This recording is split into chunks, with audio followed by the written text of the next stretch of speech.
everybody. This is Random Repetition. And SAF 1993. And this is Bonus Stage.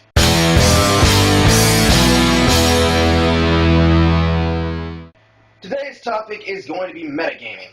I will be representing the viewpoint of the hardcore gamer, and SAF will be explaining the viewpoint of the casual gamer. Hello, casual gamers. I'm sorry I'm your representative. You could have gotten someone a lot better, but I'm the only casual gamer he really knows, so you're fine.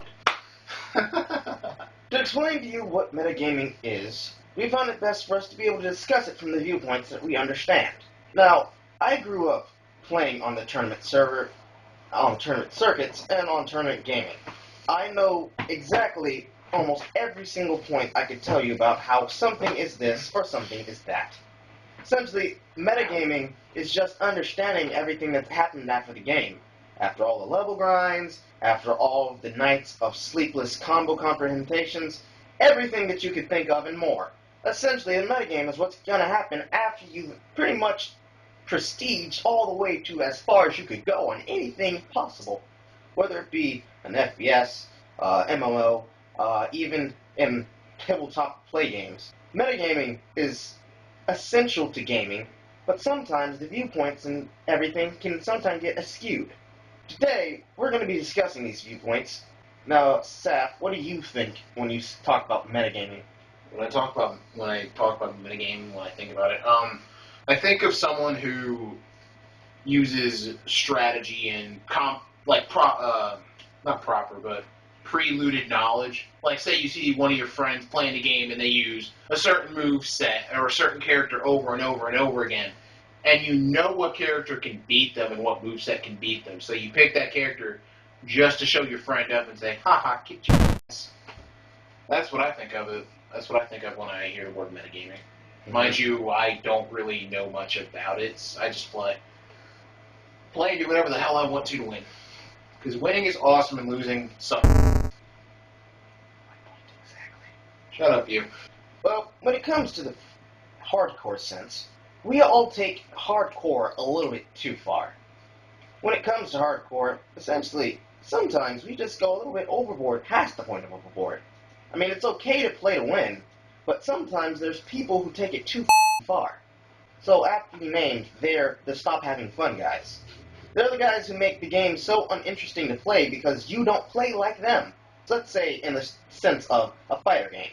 Let's say you want to use Akuma, and when you use a leg sweeping combo instead of a standing combo, they start yelling at you, why you not use this?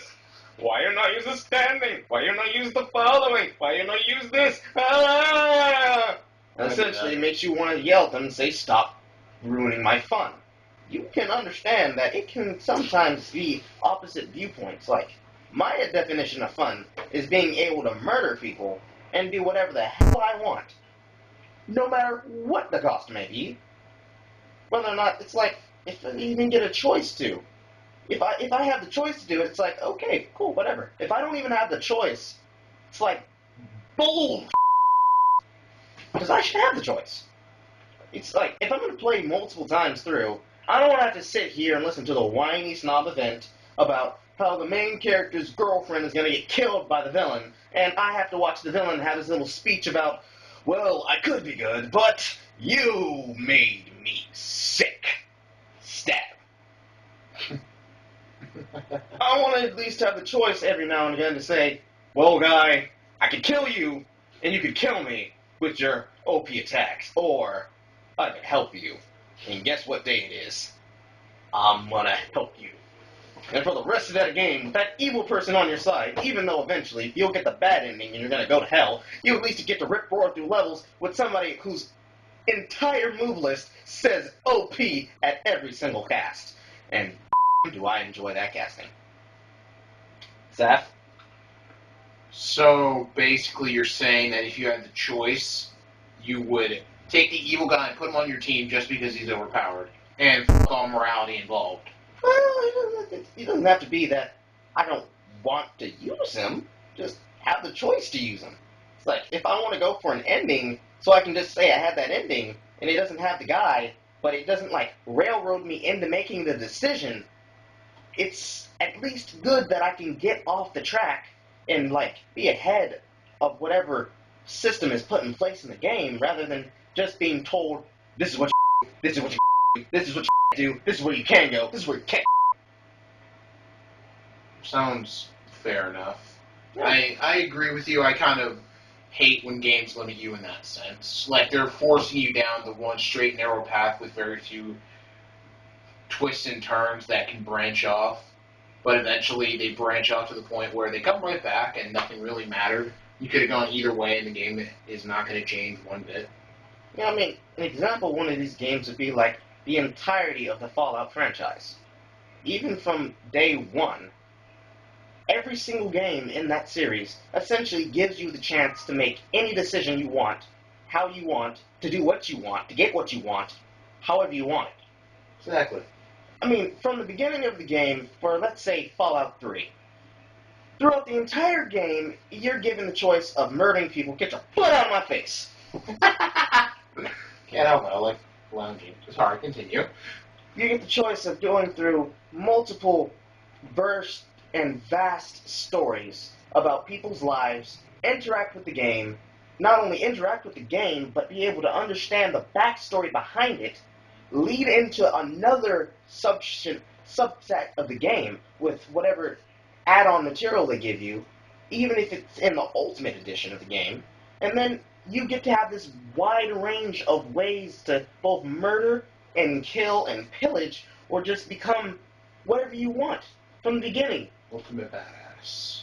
I mean, I prefer not, like, having to kill everybody, but I want to know that I have the choice to at least pull out my gun and start firing all my MIRV missiles at somebody's face like they're the super behemoth because I want to, and not because I have to. I agree. It's like that mission before you get to go inside the headquarters to go meet Don't spoil shit. Whatever. I'm It's like that with that thing with that one.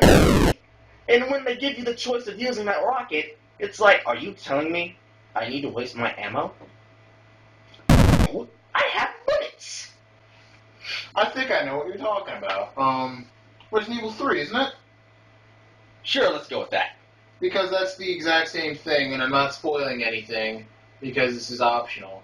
You find a rocket launcher, and one of the bad guys can get away, but if you have that rocket launcher, you can shoot him out of the damn air. But I'd rather save it for the end boss. Well, anyways, to come and close into what we're saying, essentially, when it comes to metagaming, you can either have the choice of being able to tackle a whole game like you're the craziest guy in the world, or be able to save every single last person down to the last scruple civilian just because you had the choice. That's me in a nutshell. Always be the paragon, not the anti-hero. Said Captain Spontaneous. Just saying. I would rather be the good guy than the evil. That's just me.